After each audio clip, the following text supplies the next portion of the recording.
ځوانانو واورئ، یو ځوان دی نوې جامه یې واغوستل، دا بعض ډول ماډرن ځوانان دا مغرب پرسته ځوانان دا ولاړه امام ته ژېړو برېتونه هم سي وخریل. لعنت دې وي په دې کسانو باندې. دا ژېړو برېتونه هم ورباندې وخریل.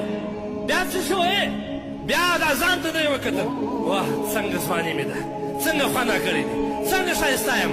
واورئ دا الله رسول فرمایي وایي دغه کس به د خدای تبارک وتعالی سره ملاقات کوي، الله به دلته په غضب کړي. دا زه نه وایم زما دې خوله ګونګه سي، الله دې ما ګونګی کړي که به زه د ځانه وایم. دا د الله د رسول الله خبره ده.